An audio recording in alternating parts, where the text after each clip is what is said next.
Good evening, everyone, and thank you for joining us this evening. If we could all stand for the Pledge of Allegiance. Mr. Vanceski, could you please lead us? Sure. Pledge allegiance to the flag of the United States of America and to the republic for which it stands, one nation, under God, indivisible, with liberty and justice for all. Thank you. At this time, I would like to call the meeting to order. Today is Thursday, December 2nd, 2021. This evening we have one public hearing on the agenda, Breezy Hill Draft Environmental Impact Statement. So at this time, if we can have the applicant or whoever is representing to come up. Good evening, Chair and members of the Town Planning Board. My name is Philip Malachy. Phil, can I speak up? Being so tall. Good evening. My name is Phil Malachy. I'm with Nelson Pope Voorhees, a planning consultant in Melville. We prepared the environmental impact statement. I appeared last time on November 4th before the board to give a brief presentation of the DEIS. So I am here tonight to hear comments on the impact statement. So we can respond to those comments in the form of the FEIS. Okay, thank you for joining us tonight. Thank you. We're happy Glad to to be have here. you. Glad to be here.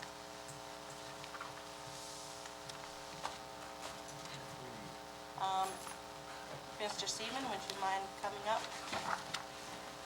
How are you this evening? Very well, Chairwoman. I want to congratulate you on your appointment. I wish you the wisdom of Solomon and the patience of Job. And I think you'll do great. I need it. Thank you. Thank you. For the record, my name is Jeffrey Seaman. I'm a professional environmental consultant. I'm here tonight as an advisor engaged by the Planning Board as the lead agency responsible for the SEQR review of the Breezy Hill application. It is a site plan for a C&D processing facility.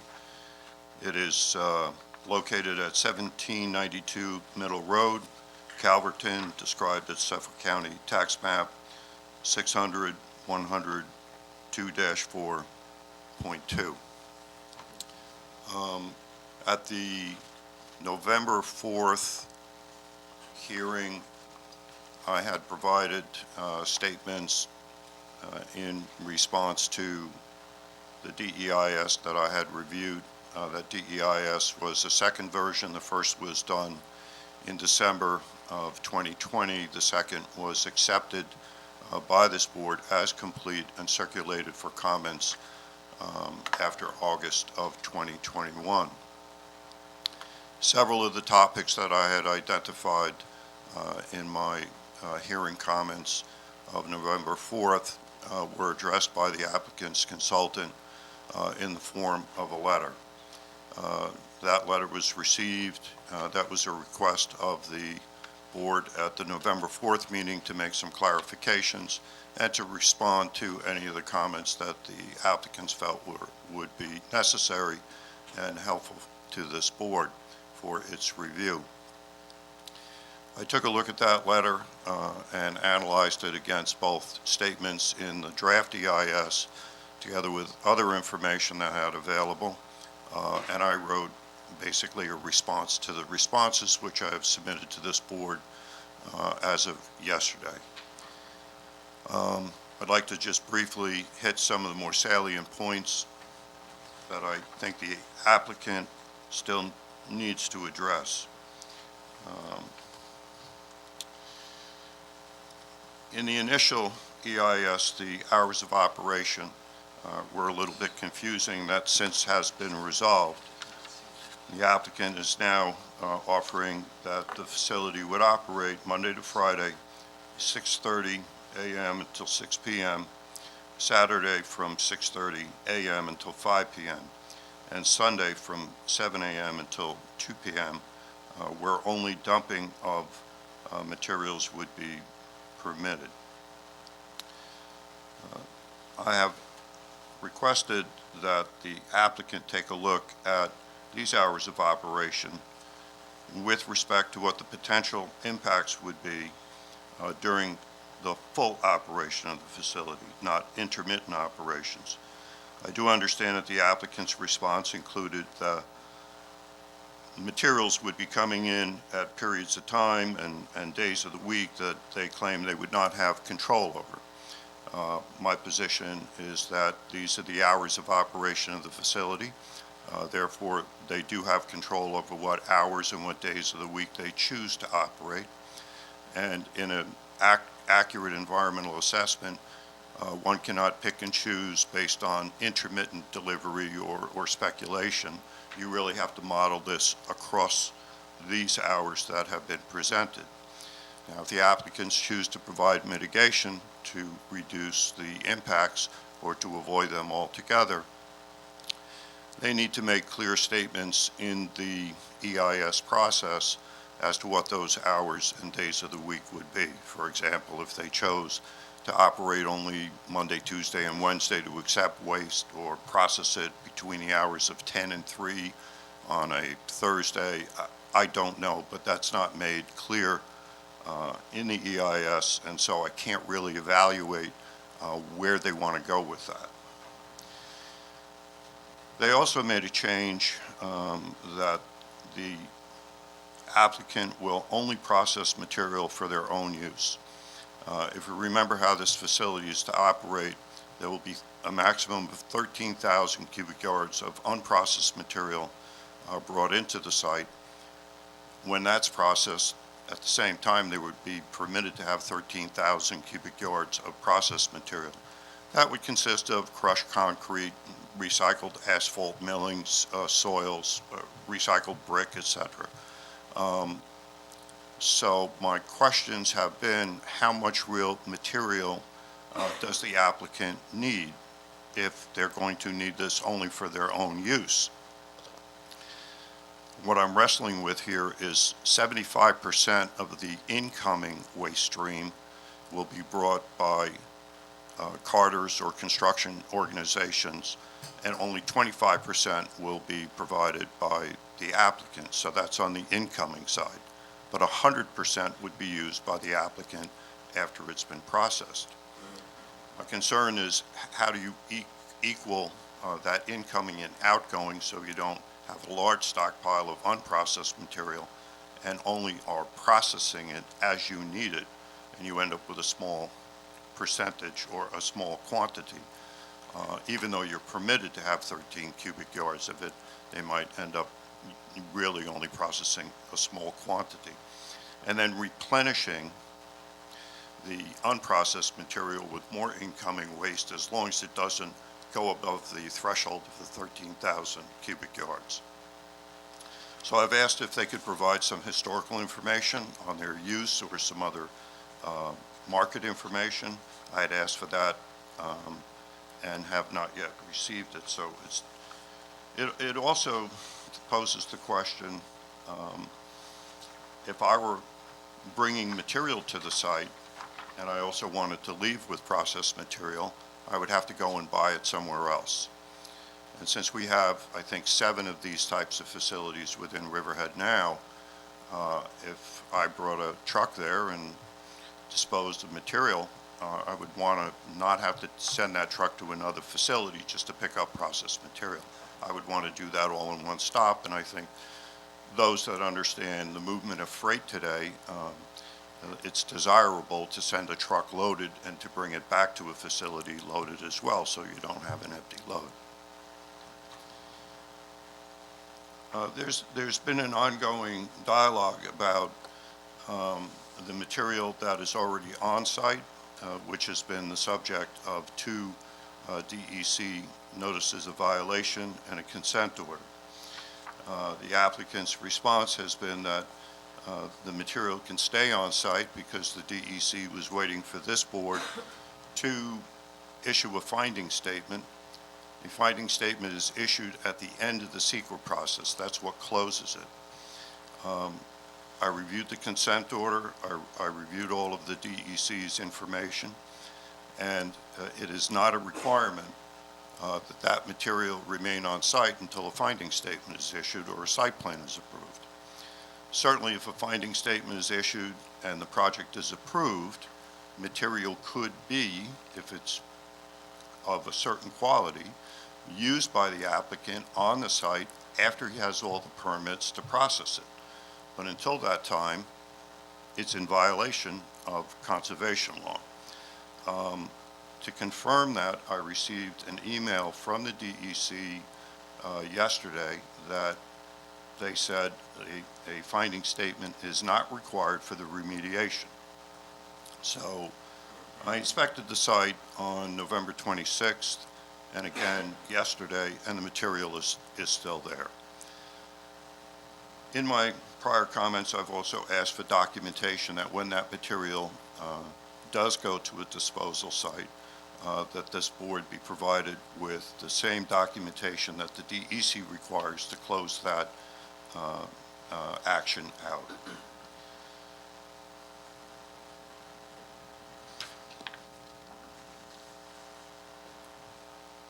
Mr. Baer had several questions regarding groundwater monitoring at the site.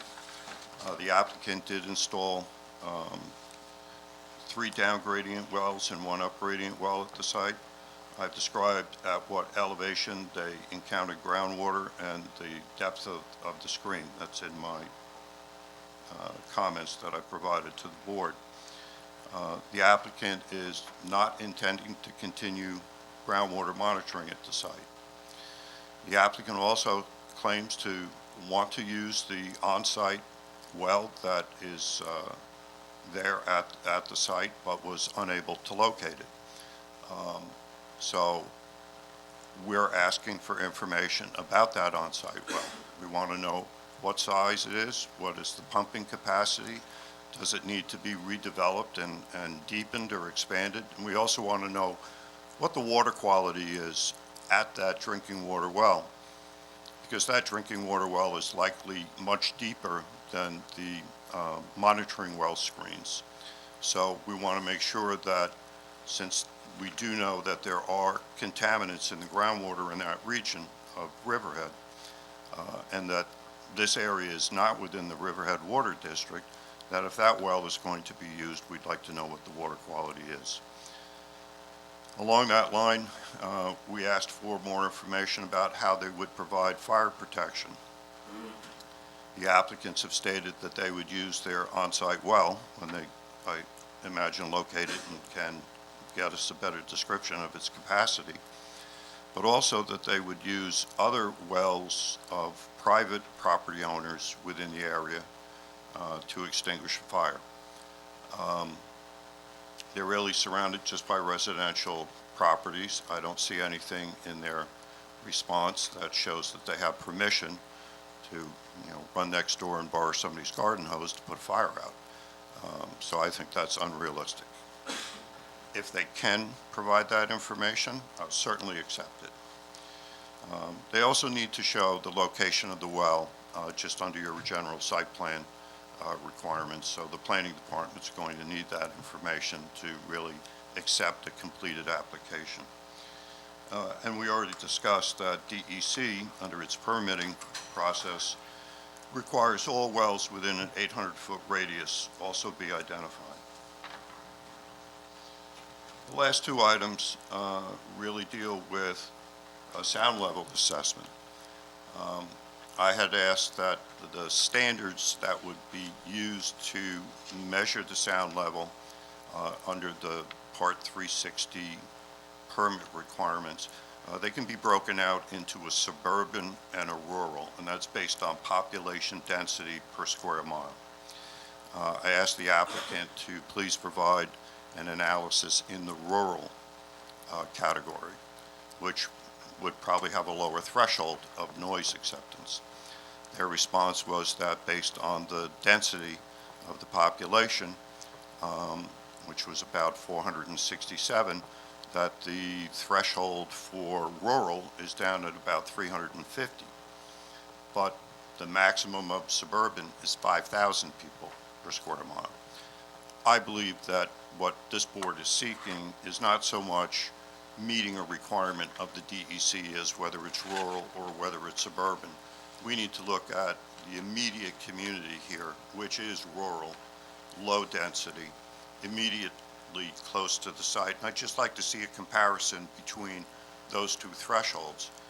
And for the applicant's benefit, it's not to meet the standard for the DEC permitting. It's really for the lead agency to take a hard look for this specific community, but use an accepted method for solid waste management facilities as prescribed in the DEC noise level analyses, that the methodologies that they would use, so that we can compare apples to apples. Lastly, I think is maybe a big topic for the applicant to get to, because their response letter said they would provide it in the EIS, and that's the environmental justice issue. We provided a map at the November 4th hearing of the area of the environmental justice area described by the state. And this project is pretty much in the epicenter of that location.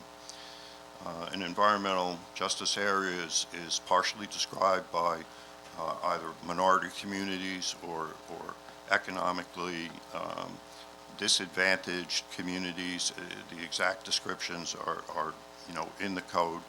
But what it's looking for is if industrial uses, and in particular in New York State, solid waste facilities are positioned in communities that have a disproportionate adverse impact associated with them because of their location in an environmental justice area. These communities often are less able to defend or to participate in the process. For a number of reasons, they may not have the resources to do that. So it's a requirement to take a look at that because they fall within that area, and the analysis really needs to look at the proposed facility and weigh that against the other alternatives described in the EIS scoping session, which included an agricultural use as a nursery, a warehouse use of the property in sort of a self-storage facility, a no-build where no action is taken and the site just stays as it is, and compare that with their proposed facility against this environmental justice area. Included in that, they must take a look at the existing facilities that are in that environmental justice area, which we already know we have some cement plant facilities and others, and sort of analyze, is this an appropriate location, and does this add an additional adverse impact on an already disproportionate adverse impact that's generated on this community because of the other facilities in the area. Historically, many viewpoints have been, if it's in an industrial zoned area and the area has other industrial facilities in it, then this is an appropriate location for more industrial type that mimic the existing facilities in the area. Environmental justice really inverts that dialogue. And I don't know what the outcome of that will be because we're waiting for that analysis. But for the benefit of the board, I know we had some superficial discussions on that when one of the solar companies or two of the solar company applications had come before the planning board. One was at a state level, and they sort of dealt with it at PSC on that. But in this application, this will also be part of the secret record. So that is about it for my summary. I apologize. The water bottle broke on my notes. So if you have any questions for me, I'm here. I do. One of the questions is about the traffic impact for the area. From what I understand, the study was done in the winter months, January, February, I believe it is, Yes. or was. And I don't know how that study would play out during the summer months when you have Splish Splash across the street. You have the Lavender Farm. I believe that the Lavender Farm is also expanding.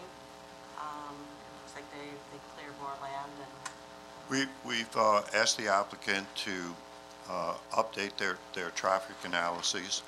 That was not submitted with the letter. That's a fair amount of work ahead of them, I imagine. You're absolutely correct. They did their analyses in late January and early February in the original.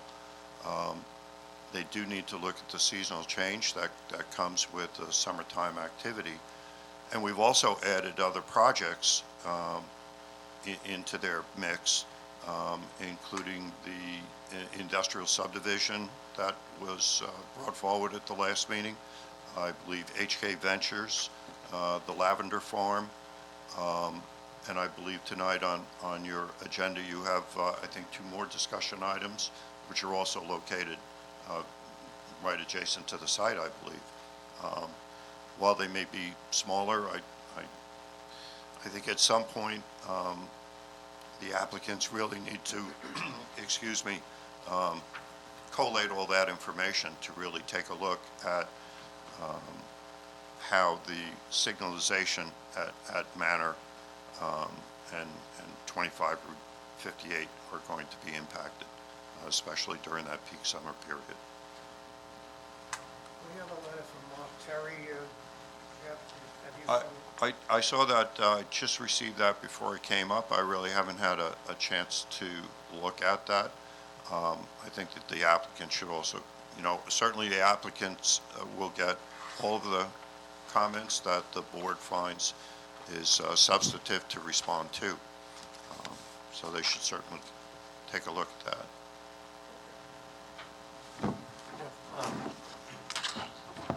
In addition to the site plan that's before us, they also have to go to DEC for a 360 permit?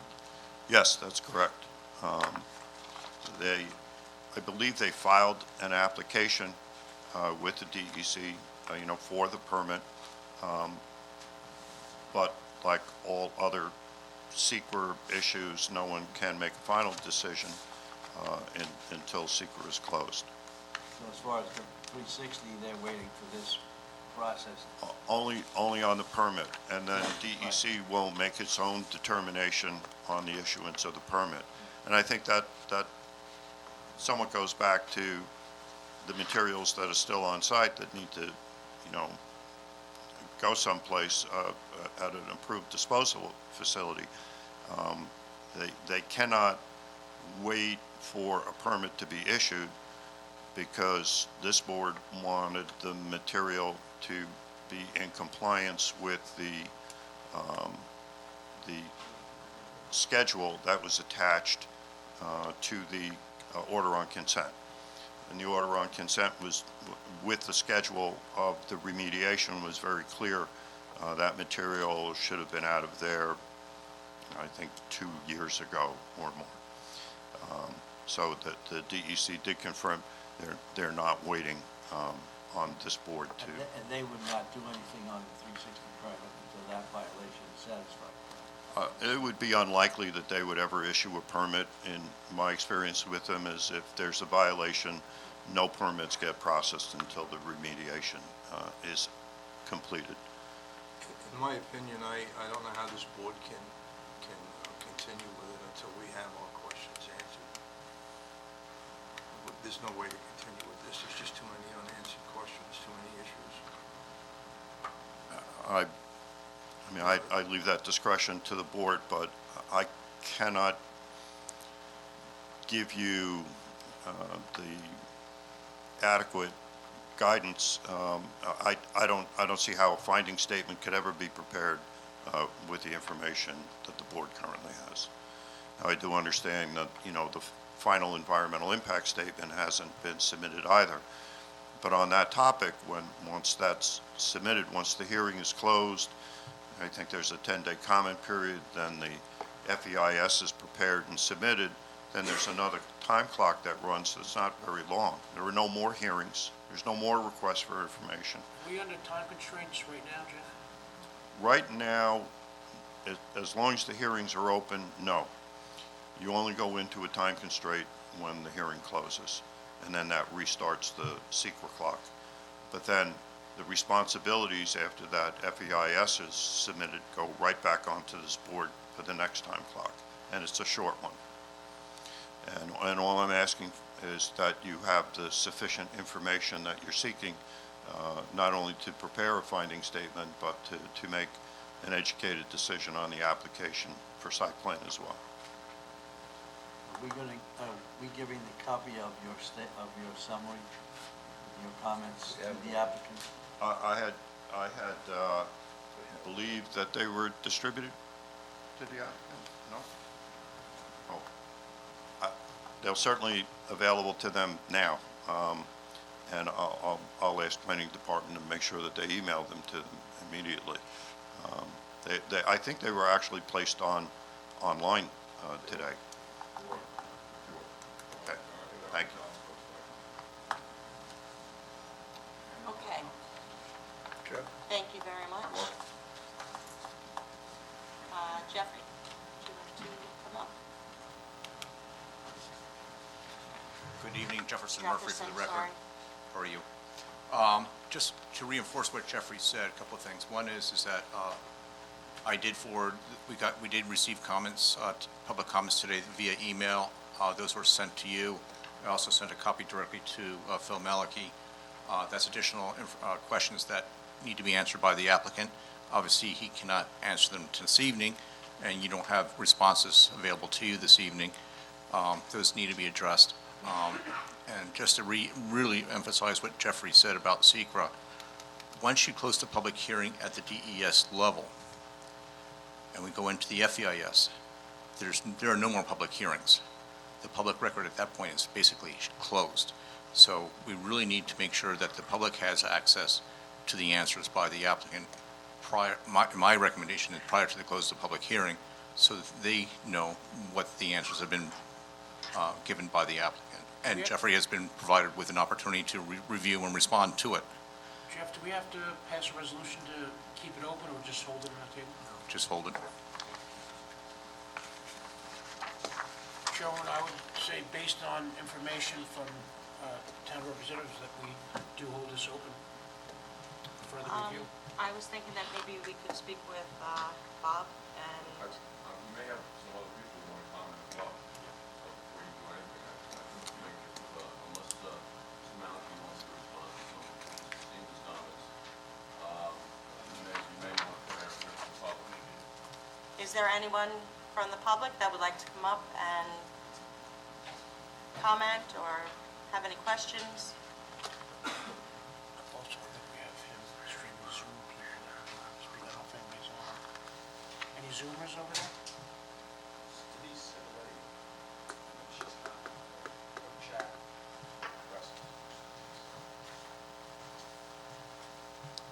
Ladies and gentlemen, my name is Jim Goraleski. I live at 1776 Middle Road in Calverton. I'm a lifelong resident, town of Riverhead. I know many of you folks up there already. My property is adjacent to the subject property on the eastern border. My wife and I live there. We don't rent anything on our property like other people in town that come here to make money. We just live there. We lived there for 35 years now. And the neighborhood has changed slowly, but we've always had responsible people running the businesses in the area. There's never been too many issues that hurt our family life there. And I'd like to think that I was a good neighbor to the businesses that were there too. I don't know these people that are trying to put this project through. I would certainly have given them the opportunity to show their integrity to the community, because I try to keep an open mind. But what has happened over the last 4 years, since they showed up in town, has only negatively impacted my thoughts as to the type of people that they are. All right, I know maybe the board cannot get involved in people's integrity or what they've done in the past, as long as it's been settled in court or by paying fines. But I think it's a great indication as to what the community is going to have to put up with long-term when we invite these people into our community. Mr. Seaman, who I think has done a very good job of presenting the issues, positive and negative, that this project might bring about. I would agree with most of what he said. In particular, now I'm just a layman, okay? I don't have much time to go over all the paperwork that's involved here. I see a DEIS, CEQA, EIS, all these different alphabet soup terms applied to paperwork that I've looked over. Now, most of this, what I've looked over is dated from 4 years ago up to maybe about 6 months ago. So I don't even know what the newest information is. But I have to base my opinion on what I've seen. And most of what I've seen is discrepancies, inconsistencies of anything that's stated on any paperwork involved in this project. It's not even clear to me, and maybe it's clear to you folks, as to who is applying for this project, who owns the property, who potentially will operate the project. Because those statements on any paperwork I saw are also inconsistent.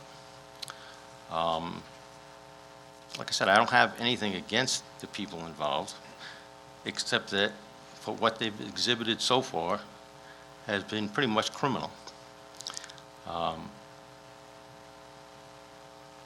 As far as the neighborhood, it is a heavy industrial neighborhood, okay? And as Mr. Seaman stated, something about environmental, I forget the exact wording. Justice. Just because a neighborhood is not the best neighborhood in town doesn't mean you have to condemn it and make it worse. All right? What has happened since the 35 years that my wife and I have been here, most of the properties, the residential properties, have been bought by people that weren't originally there, and made into part of their business.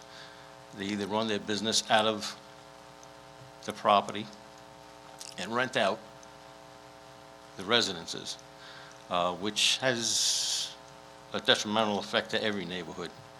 And that has happened throughout the town my whole life here. All in all, I would say that because, well, like I said, my wife and I are the one that are going to have to put up with all the impacts: dust, noise, vibration, trucks coming and going, tailgate slamming, backup alarms. Well, and we're somewhat used to that because some of that has taken place in the neighborhood through the years anyway. But when I see things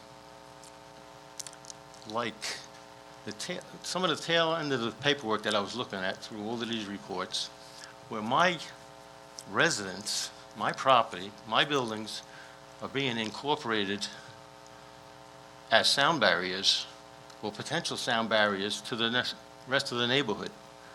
So am I supposed to absorb all of this?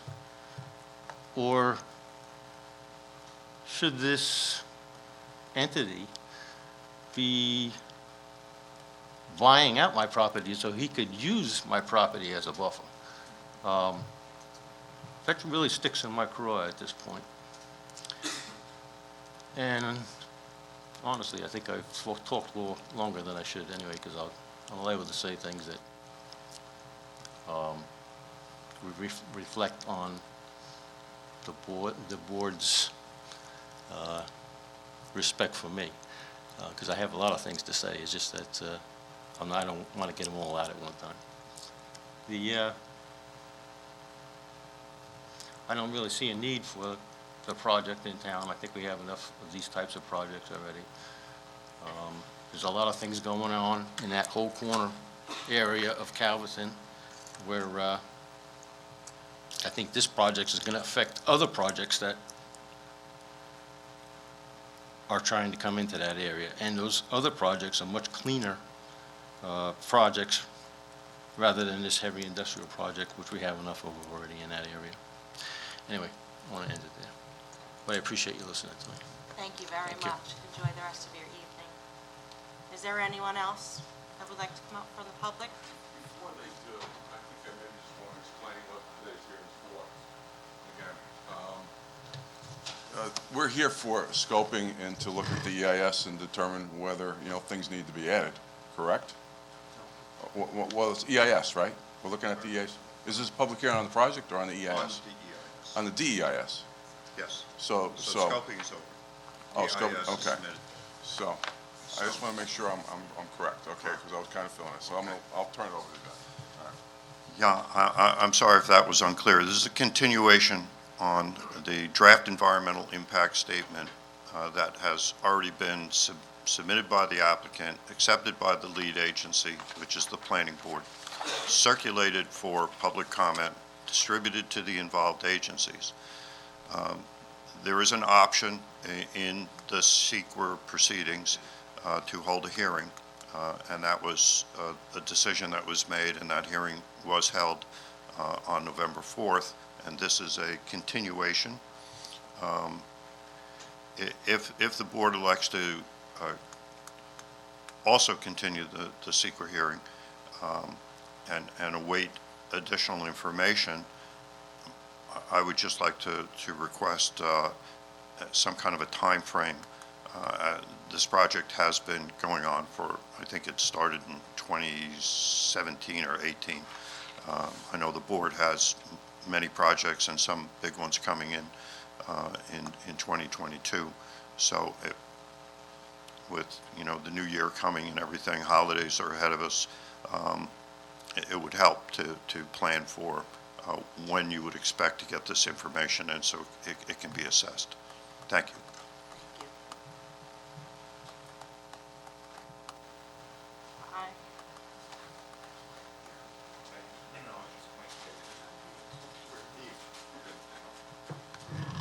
Aye. Good evening, Takvi Turchin, Calverton Civic.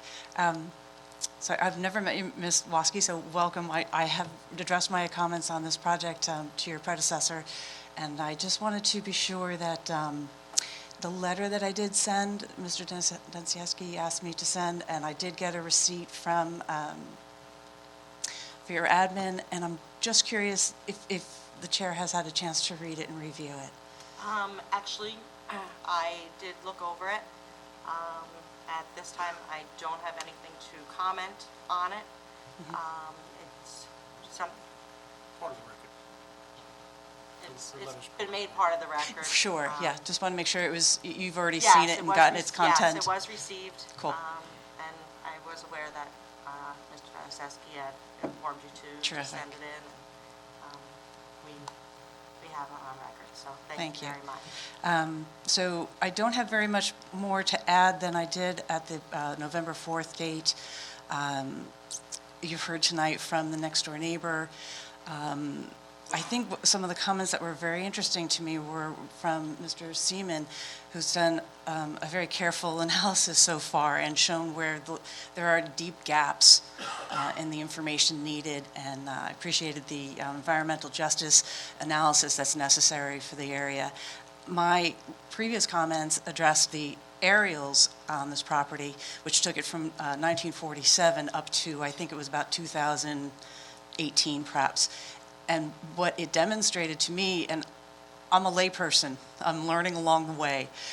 I'm able to read maps, and I looked at it, and I saw the outline, and I saw the use. And the use in 1947 there was one improved house on the street.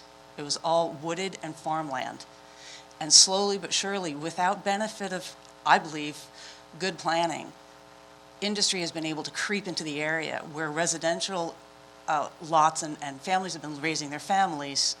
Homes have been made, families have been raised, they're continuing to live there, and you got industry right next door. Now we found out that there's water contamination. It seems that since we're in the midst of a comprehensive plan, that it would be good planning and good judgment on all of our parts to take not a closer look at this particular hearing and having the public come forward, but to have the public and the residents and citizenry of Calverton specifically to be looking at all the uses in Calverton, how it relates to the Riverhead as a whole, and what part we'd like to have in it. It seems that there's an overabundance of zoning of industry in Calverton. It could be, overabundance indicates too much. And I believe that we're hearing in the topic meetings that I've been attending this week, which were 3, and there's, I think, 2 more to go, folks really do want to take a look at impacts, long-term impacts. And I think looking at something at a slice like tonight of this particular project doesn't afford us that comprehensive look. And if I could speak a little bit, and not too long, in that area, it's already brought up tonight that there are other industrial projects set to put themselves into play. I would ask the board that you consider the idea that it needs to be a holistic and comprehensive approach versus the piecemeal approach. And that the applicants that are interested in becoming neighbors of each other, because basically they are, if you drew a circle, the radius is less than a half mile, that they all impact one another, and that they look at that, and they become a part of the comprehensive plan themselves, not to just talk about it themselves and how they reflect and interact with among themselves, but how are they benefiting Riverhead as a whole, and how do they want to be a good neighbor? Thanks very much. Thank you. Have a good evening.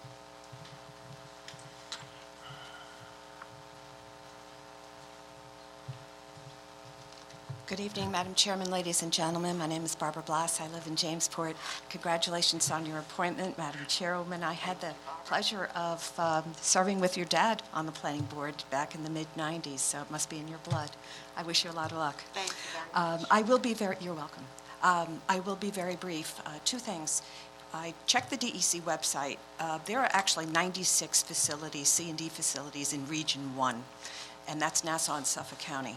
And in that, 75% of this material is coming from parts of Region 1. It just begs the question, why come out to all the way to Calverton, especially in light of this overview now of environmental justice? It seems to me that there are a lot of other facilities out there where they could be tipping their materials. That's just a sort of an anecdotal thing. But I was happy to see that the traffic study is going to be updated to include other projects, and I did see that Island Water Park was one of them. And I just caution, I would ask that the applicant be made aware of the fact that just this past month, Island Water Park's representatives appeared at a public hearing and gave testimony before the Industrial Development Agency. And they said that they expect as many as 900,000 patrons a year and as many as 1,000 per day to attend or to go to that facility. So I ask that when you update your traffic counts that you use those numbers, because they were presented just this past month in testimony before the IDA. And I thank you very much for your time. Okay, is there anyone else that would like to come up? Do we have anyone on Zoom? No requests for our speaker. Okay.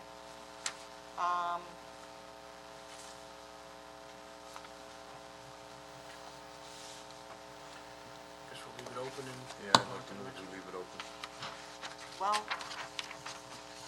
I would, Maybe I can Jeff? just kind of summarize this a little bit to help you out in how to move forward. I think you've heard from Jeffrey. He's given a lot of feedback and very definitive questions that need to be answered by the applicant. We've heard questions this evening. We've got questions through email. Adjourning it for 2 weeks is not going to give the applicant enough time to review it, us to review the information, because that's basically, we get 1 week from today to get the information, review it, and then get it on the agenda. I'm going to put Phil on the spot. How long is it going to take you to give us a thorough, comprehensive response, not a piecemeal response, but thorough, comprehensive response? We don't want, obviously, 2 weeks or 1 week is not enough for you to do that. At the same time, we don't want this to go out too long of a period of time, so it's the never-ending public hearing. So can you give us an idea how long it will take your office to provide a response? Phil.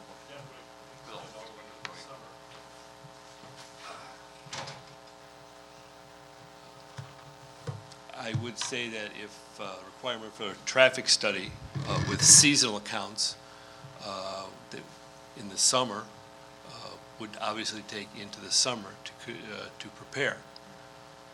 Some of the other comments from Mr. Seaman will probably take, well, not that long to address, but it will take a substantial amount of work. But that was the idea of closing the hearing, accepting written comments, which obviously Jeff's comments would be, along with all the other comments, so we could prepare the FEIS to address all these issues. And obviously, we complete the FEIS next year, and then the board would have an opportunity, Mr. Seaman probably representing you, to review the FEIS to see if it's satisfactory at that point. We can't start doing the FEIS until the DEIS period is closed and we have the written comments. I understand that. At the November 4th meeting, you had offered the time frame of about 3 to 4 weeks to be able to obtain the information that we were looking for. That was to clear up a number of the inconsistencies and some of the other errors that were in the DEIS that Mr. Seaman had delineated. Right. And that was the purpose of the letter. There were other items in Jeff's comments that were more extensive, that would take a longer period of time to address. So we indicated that those, in the response letter, that those responses would be provided as part of the FEIS. The problem for me is that this has been open for so long, and you've had so much opportunity to get these. Yes, ma'am, I'm well aware. Okay. It's been a long So time. at this point, my thinking is, what can you give us within the next 15 days? Minus the traffic study, I understand Okay. that. That's understandable, but all this time is passing, and for me, it's too much. It's too long. For the residents to see them coming in so upset, that's affecting their quality of life right now. And it has been affecting their quality of life since 2017. So we need to wrap this up. So Agreed. what can we do in the next 15 days? One of the things that I think we learned tonight was that the site can be cleaned up. There's no need to wait for the remediation of what's there now. I think we heard that, Jeff clearly from the DEC. That's correct. Okay, all right. I would like to get that documentation to ourselves and also to our client to clean up the site finally and remove it, satisfy the DEC. So yes, we could move forward, but that's only one of the numerous issues. That's a major item. Yes, I understand, so, That item's been addressed by the DEC twice, 2 violations, nothing done. According to calculations provided by you, I believe, that could be cleaned up in 3 days, 4 days, am I correct? that I. 3 or 4 days is a far cry from 2 weeks. We need to clear those up before we can move on, in my opinion. That's very clear, thank you, sir. 3 to 4 weeks, I would have to give myself that much time just to get the information from our client, have those actions performed, and then document them and get them back to the board. How much time do you think that it will take? I would like 4 weeks. I would To like get 4 this weeks, Back to us. yes.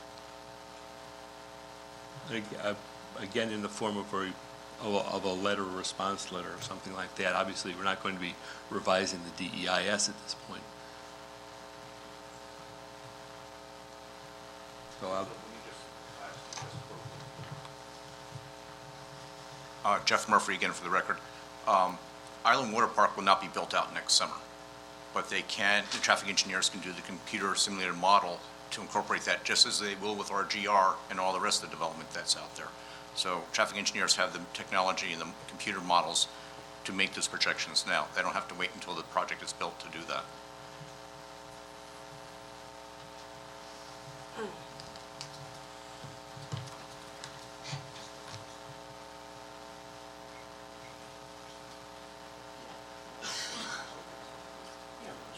You want to schedule it for the first meeting or second meeting of January? What's your pleasure? well, just a moment, please.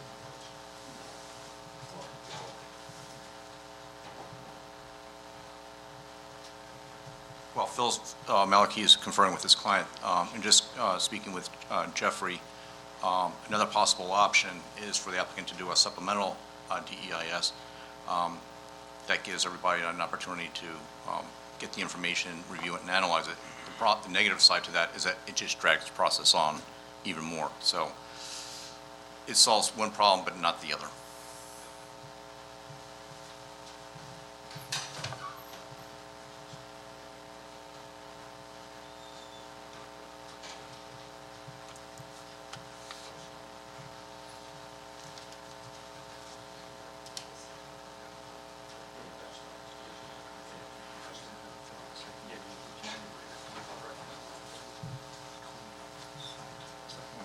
Okay. One other option, we are putting the applicant's consultant really on the spot right now to come up with a definitive answer. Phil's not a traffic expert, he's not an expert in some of these other areas. He has other people in his organization that have to prepare this data and these reports. So Phil really needs to go back, confer with them, and find out how soon they can turn the information around.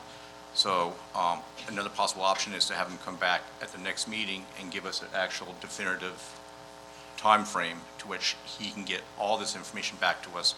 We don't want the information back piecemeal. We want it back in one I lump agree. sum, so to speak. So maybe we hold this over to the next meeting and hear back from Mr. Malachy as to when he can get us this information back as a definitive response. How does that sound to you, sir? Much better. Okay. Yes. Also, I do want to say that I was speaking with Mr. Stassi, the applicant. He's informed me that he can start clearing up the site in a week, within a week, and it would take him about a week to do so. So that would be 2 weeks from roughly today. That's great. Okay, so, Got to go up to the mic, it's a public hearing.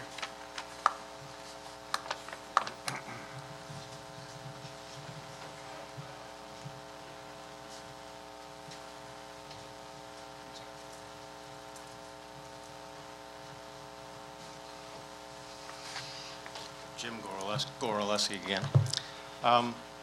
We could drag this thing on forever. Like the lady in the back mentioned earlier, actually, it was the lady up front this time, Ms. Swatsky, mentioned this has already impacted the residents in the area for the past 4 years, okay? You can keep having meetings every month, and we can keep coming down here every month, take off from work early to come here and see what's going on, because no information is ever provided to us unless we go out there and get it ourselves. I think a lot of things could be clarified if the supposed applicant stood up here at the microphone and said what his intentions were. I know maybe that's not a requirement, and maybe he wants to hide behind his lawyers, but I think it would shine a light onto what is going on and what he intends to do. I will make one mention. Mr. Stacy, the lawyer here, just mentioned that Mr. Stacy, that's the term I heard, was the applicant. That's not what it says on the paperwork that I've read. It seems that there's a different Stacy that is the applicant. So this whole question of who is owning what and who's going to operate what, and who was the criminal that brought the material on there and settled with the DEC by writing a $7,500 check, who are we dealing with? I think that's one of the basic things that we should be answering here before we go any further with anything. And it's never seemed to be brought up.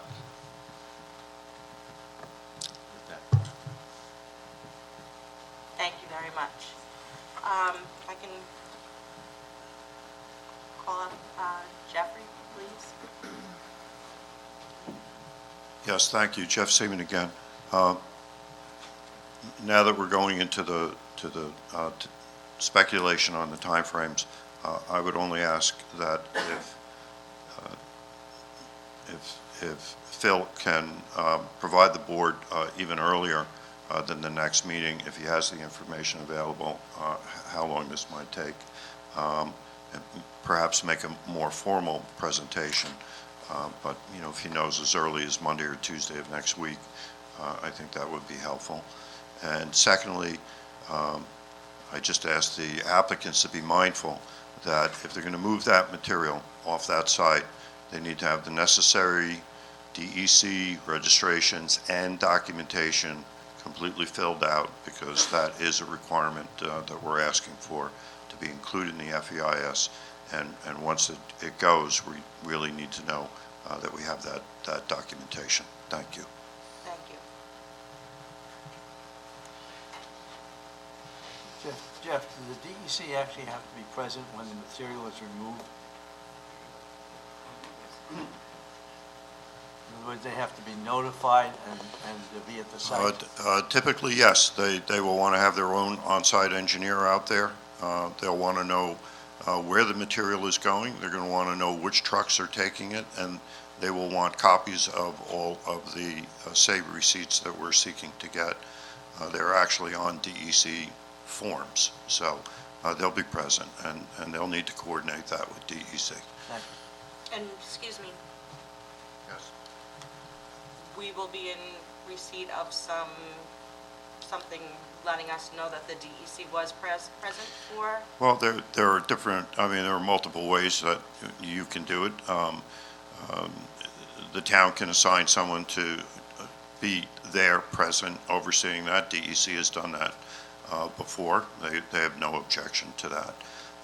If you want to have additional witnesses on site, that's usually fine with them.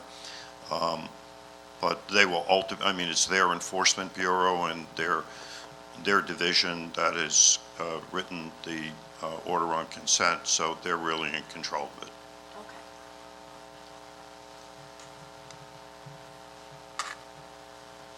In 2 weeks. We're not going to do a resolution, we're just going to hold it open for 2 weeks, correct? Right. Okay, going to the next one.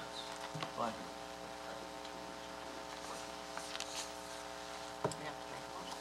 No, No? we're on to the next. Just go on? Okay. Thank you very much.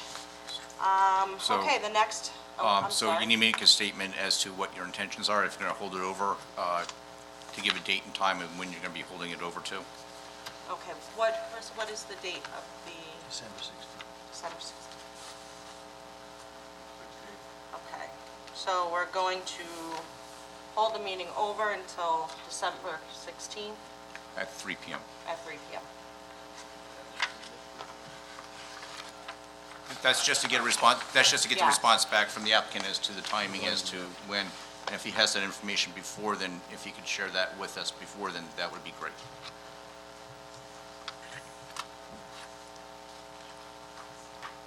Good? Bob, do they need to vote on that? Or just, no, okay, great. Okay. Okay, let's move on to the next thing on the agenda, which is RGR Ventures, lots number 1 and 2. And Greg, how are you this evening? Good, how are you? Thank you. Very well, thank you. Congratulations on the appointment, welcome aboard. Thank you, I I'm look happy forward to be working here. with you. All right.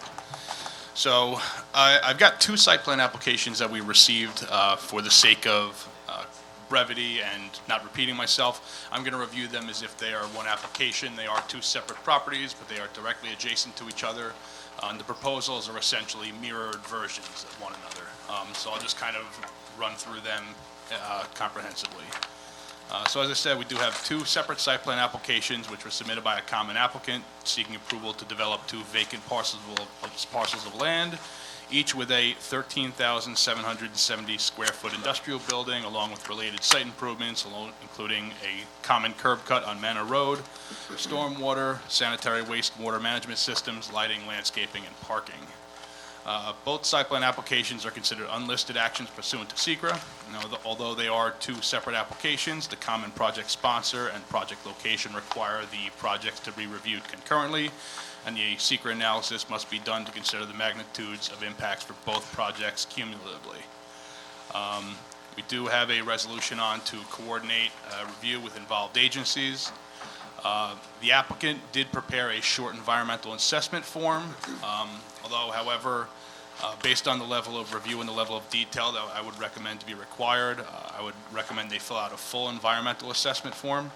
That will give the board more information and allow them to make an informed decision on the application. One of the things that needs to be more clearly identified is the type of use. Right now, it just says an industrial building. Application currently makes no indication as to the type of use or tenants of the building. The use must be identified in order to analyze impacts such as traffic, water usage, sanitary flow, among others. Traffic, the proposed development does share, as I said, a common access point on Manor Road, which was a condition of a previous subdivision approval back in 2019. One of the things that I would just recommend on the site plan, if the applicant can identify the location of the curb cut for the Lavender by the Bay farm stand, which is located on the west side. Just want to make sure that they're not going to create conflicting turning movements. Regarding water supply, the subject property is not located within the Riverhead Water District. The closest public water main is located approximately 1,000 feet to the southeast within Splish Splash Drive. The applicant currently proposes private wells for potable water as well as irrigation. The planning board must consider the anticipated water usage, which could vary again based on the type of use, as well as impacts to private wells and the proposed development might have on those wells. As we know, with this prior projects, this area may be located in an area which may have groundwater contamination. Regarding fire safety, the site plan includes a note which states that a fire sprinkler system is to be provided. However, the plans don't make any mention as to the size or the pumping capacity of the proposed wells and whether or not they would be able to serve a sprinkler system for an industrial use. Again, I do note that the closest public fire hydrant is approximately 1,000 feet to the southeast, again located within Splish Splash Drive. And there could be potential impact on agricultural soils. The site plan application and short EAF do not indicate the composition of the soils. The property has been historically farmed, and the proposed development could result in the removal or loss of productive agricultural soils. Additionally, during the time when the area was farmed, they could have been using pesticides and herbicides which contain now banned chemicals such as DDT or lead arsenate. So I would ask the board whether they would like to see some limited soil sampling just to identify if there's any contamination that might need to be mitigated. The project location is on the east side of Manor Road, which is on the northeast corner of the intersection of Manor Road and Middle Country Road. The surrounding area contains a mix of commercial uses, including Splish Splash, a number of industrial uses, cement factories, proposed C&D facility, as well as residential uses and agricultural. The proposed sites are known as lot numbers 1 and 2 of the RGR Ventures minor subdivision, which was approved by the planning board in May of 2019. That subdivision approval did include a condition that in order to reduce the amount of curb cuts on Manor Road, they would share a common access point. That common access point is an approximately 40-foot wide right-of-way that straddles both of the property lines. The ingress is through, now the New York State DOT does own a permanent slope easement on the property's frontage with Manor Road. That slope easement seems to be in place from when the Long Island Expressway was completed out to Riverhead. So during the secret review process, the plans will be referred to the DOT. Prior to any curb cuts being issued by the Highway Department, we would need confirmation from the DOT that they're okay with the curb cuts through that slope easement. In terms of potential traffic impacts, the full EAF workbook, which is prepared by the DEC, establishes minimum thresholds for proposed developments that would be considered significant traffic generators. The workbook identifies the threshold for light industrial and warehousing at 180,000 square feet, and the threshold for manufacturing at 149,000 square feet. Now, although there are no specific users currently identified, the proposed development of approximately 28,000 square feet of industrial development is substantially below any of those thresholds. As such, it would not be expected to create a significant traffic impact.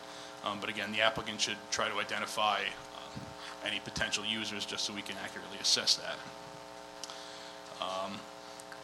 Regarding outdoor storage, the site plans do indicate outdoor storage areas behind each of the buildings, which is on the eastern part of the property. The town code does allow for outdoor storage as an accessory use within the Industrial A zoning district. However, it limits the outdoor storage to 30% of the subject parcel area. Right now, each outdoor storage area is proposed at approximately 6,800 square feet, so it does comply with that 30% outdoor storage. However, it does not indicate how these areas will be delineated. Staff would recommend that these outdoor areas be fenced or somehow otherwise identified, just so that the outdoor storage doesn't kind of creep out and start to expand beyond that 30%. Hey, Greg, Yes, sir. if they do soil samples and they do find contaminants, what's the remedy? I mean, if there's, there would, some type of soil cleanup. If there's identified contaminants, I mean, before they go and, develop the property, I would think they would need to clean that up. It would depend a lot on where you found it. If it's just the agricultural soils or is it below the soil? It would have to be removed, just like we had it. Did you have tests done before you closed it? I'm sure they do something before closing. So is the question about the soil? I guess if that soil is contaminated... Excuse me, for the record, could you just state I'm sorry. your name? My name is Richard Israel. I am the owner or one of the partners, investors in RGR Ventures. And we're in front of you with this application. So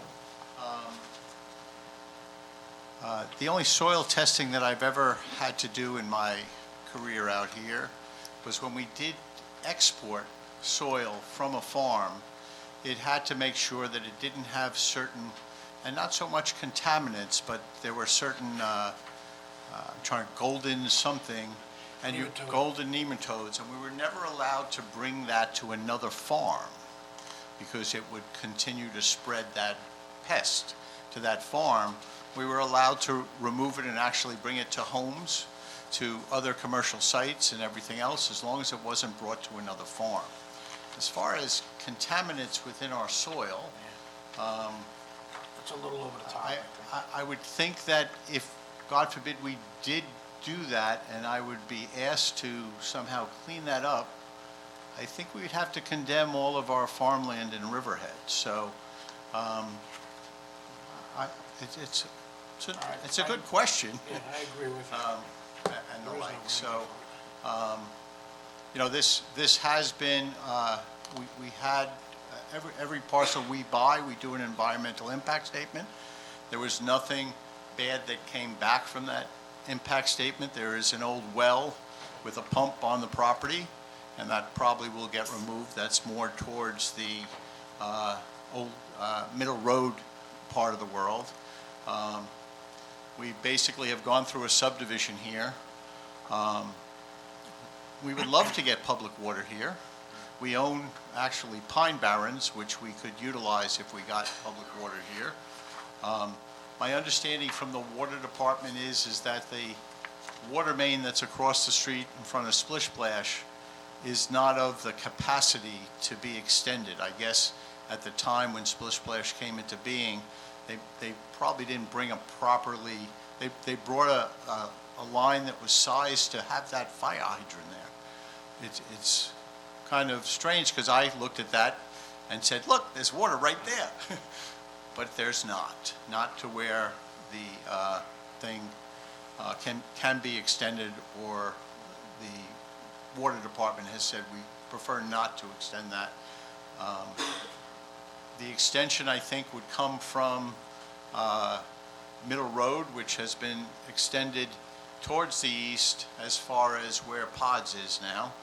And there's been no, the other problem is I'm not in the water district.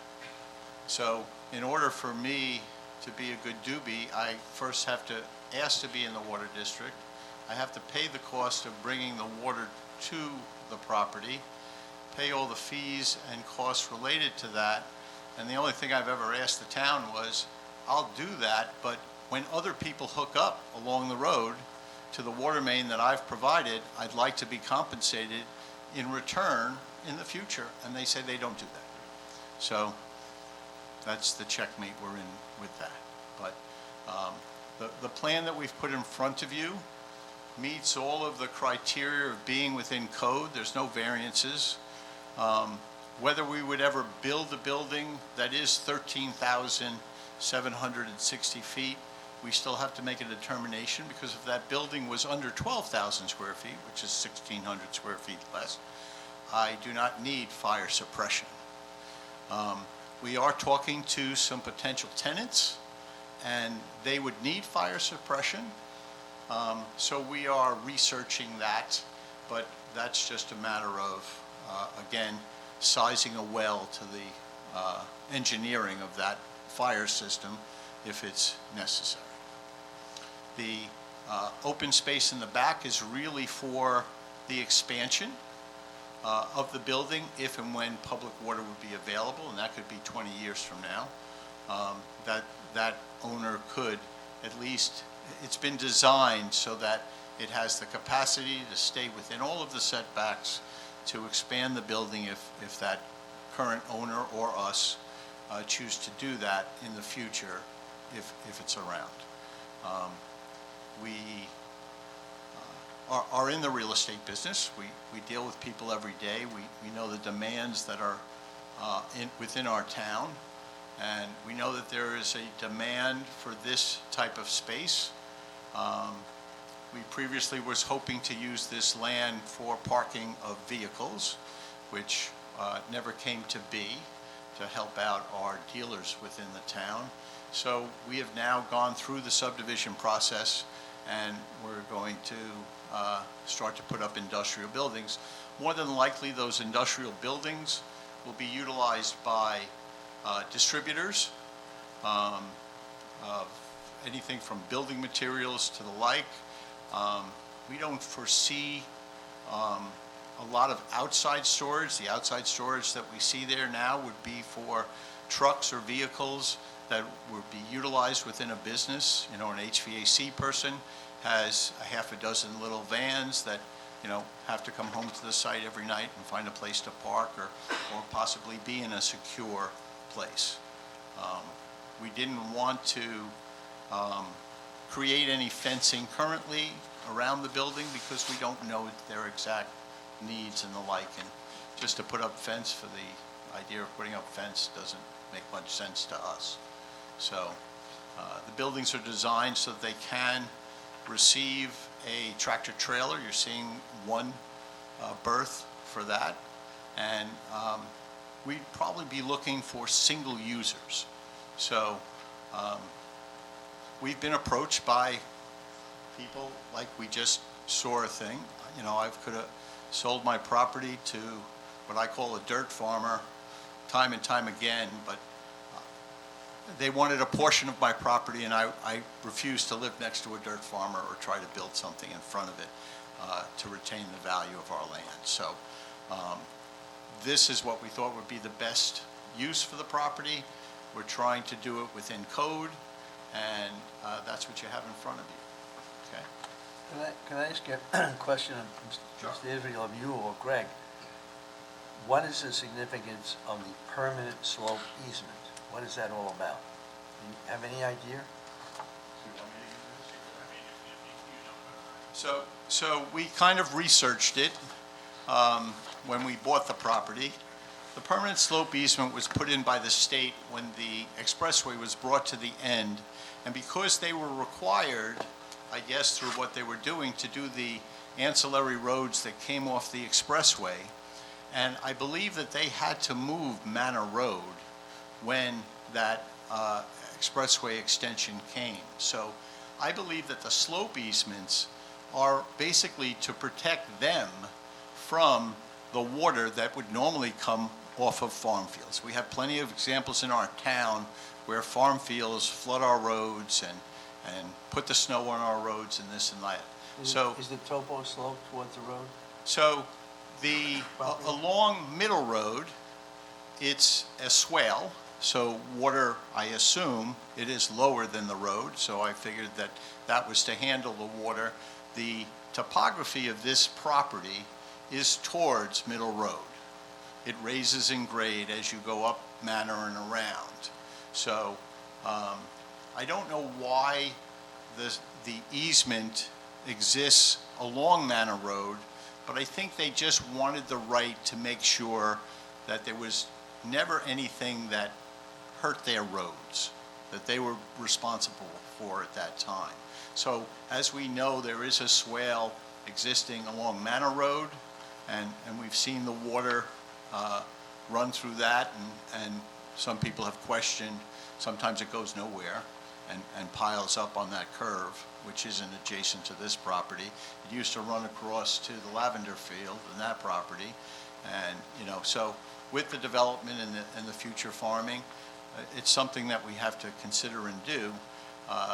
The planning board, through the process of the subdivision, asked for the common access, which I don't see a problem with anybody granting the use or thoroughfare through the easement.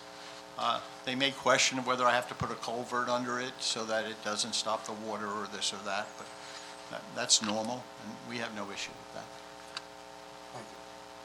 Thank you.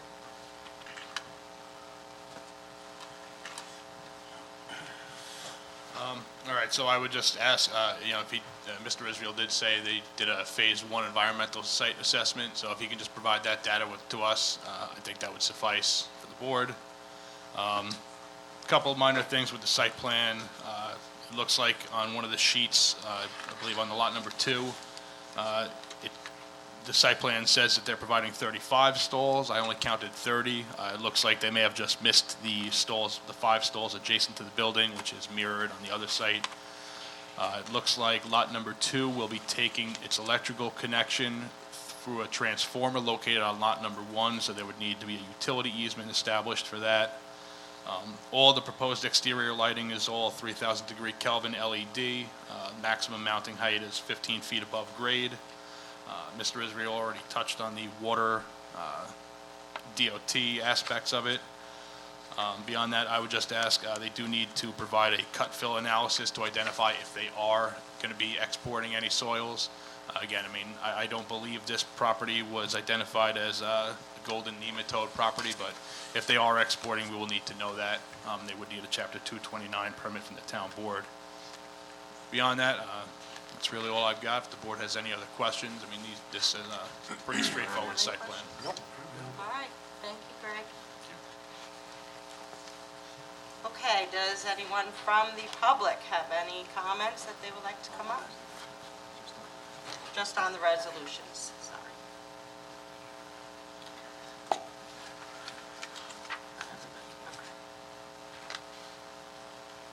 Good evening. My name is John Weiss. I'm a fourth generation resident of Riverhead. I'd like to thank all of you, Mr. Kozak, for putting your time in, the town that you do every time you're down here A lot of us, it means a lot to. Congratulations, Mr. Lasky. Thank you. I'm not here to, I don't know the people that were here talking about this facility in Calverton at all. I'm not here to talk about them in negative or positive. But I know that these facilities, once people come here and discuss this, you know, whatever is really said, and once this is approved, it turns into the wild, wild west. And I've seen that just down the road from me, which this is not why I'm here. I didn't know about this till a couple hours ago. So that's not why I'm here. But, you know, when you're told, we're going to take a few loads of sand out, put some beautiful condos, and, you know, and the lawyer looks around and says, listen, we're good neighbors. Well, 5 years later, there's 150,000 yards of material brought in a concrete crusher going round the clock, and tractor trailers from Pennsylvania pulling in there. All of a sudden, guess what? It's not what everyone stands here and says. There's anyone who comes from 100 miles west to come out here to do something, let's face it, they're doing it either A, they can't do it where they came from, or it's cheaper. I mean, you're not going to drive a truck from Pennsylvania to Riverhead because you can't dump it in Pennsylvania.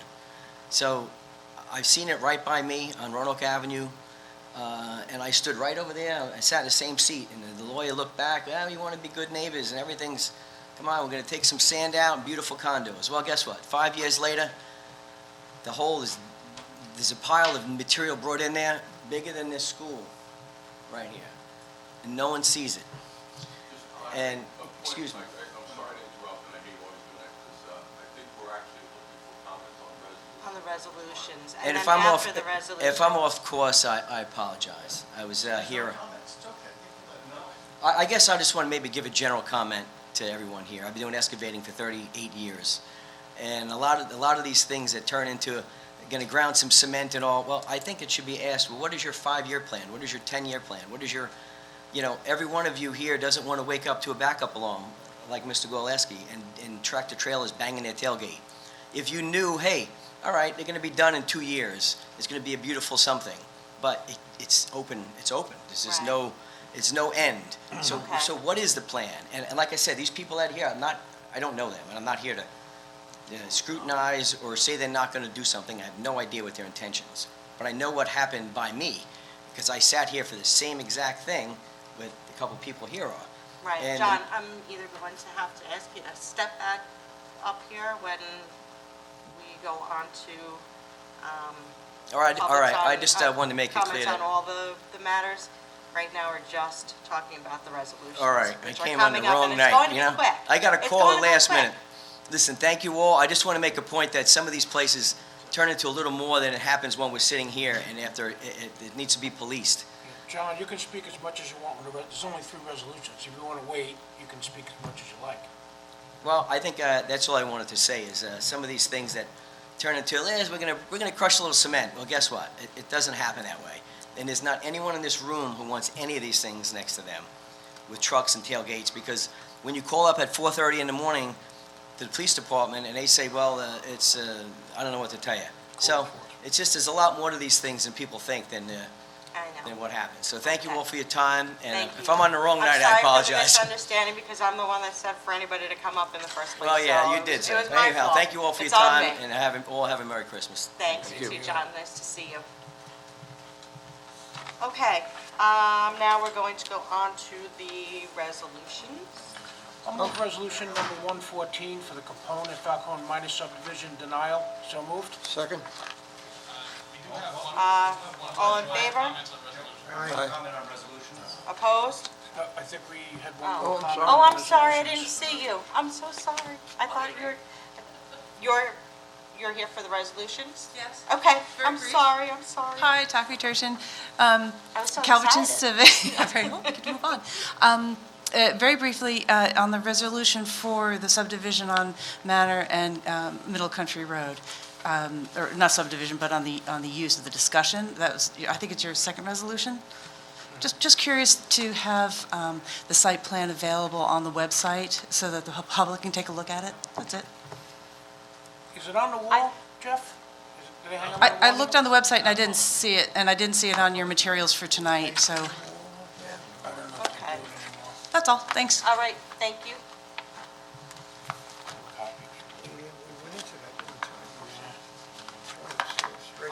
no one else? Okay, so now we will go on to the resolutions. I'll move 115. We didn't do We didn't do 114. Oh, I thought we did. No. Sorry. I interrupted it. Okay, sorry. Yeah. I second it. Okay. So the motion has been made and seconded to approve number 2021-114 Capone and Falcone? Minor subdivision, denial of a two-lot minor subdivision. All in favor? Aye. Aye. Opposed? Resolution approved. I move resolution 2021-115, LGR Ventures, lot number 1. Second. Motion made and seconded to approve resolution number 2021-115, RGR Ventures, lot number 1, classify a site plan application. All in favor? Aye. Opposed? Resolution approved. Motion made and sorry, I didn't do it yet. Go ahead. I'll move resolution 116, RGR Ventures, lot number 2. So moved. Second. Motion made and seconded. What did I do? All in favor? Aye. Opposed? Resolution approved. Okay. Now, if anyone has any other comments, my apologies for calling up John before, but Just want to give the board a brief update on the comprehensive plan update. We are in the process now of conducting the 5 subcommittee meetings. On Monday night, we had transportation in this room. On Tuesday night, we had environmental, and then last night, we had Route 58 downtown and economic development. Each of these meetings went through to 8:30 p.m. They were held live in this room and also virtually. John and I have been getting to know each other very well the last few nights. The next meeting will be on Monday night. It will be at the Senior Center on Shade Tree Lane at 6 p.m. It'll be live in person and also held virtually. And then the last meeting will be on December 13th back in this room, and that's going to be a very interesting meeting because that's going to be held concurrently with the Ag Advisory Committee, and that's going to be talking about agriculture and farmland preservation. So we look forward to your attendance and participation. I've seen Joanne in the lounge waiting room, so to speak. So if anybody would like to attend virtually, the technology is working very, very well, so I want to thank John for that. Hey, Jeff, quick question. It's probably going to be a minimum of a year before the master plan's done and adopted, maybe 2, who knows? What about applicants that come through that meet the zoning now? Are they going to be treated differently? We're not holding them up. Okay. The question was put before the town board whether or not to have a town-wide moratorium on everything, not just solar farms, and the answer from the board was no. Okay, thank you. thank you very much. Okay. Yes, what, hi. Kirby Turchman for the record. With regard to requesting the site plans be put up on the website, I learned that in the past it was also on the outside board. Used to be posted. Is They don't it do that possible anymore, we could Jeff? do that as well? Because that's quite helpful. When we have public hearings. Oh, it's only up when there's public hearings? We used to post Yeah. things on the board. On the board outside? Yeah, We should crank it up again. I agree. Okay, well, we'll discuss it and see Okay. I think what we someone can else do with also, that. a resident asked me if the street address could be put on each of the postings. And I'm not sure if you have street addresses already for unimproved lots as well as improved. I imagine when it's improved, you certainly would have a street address.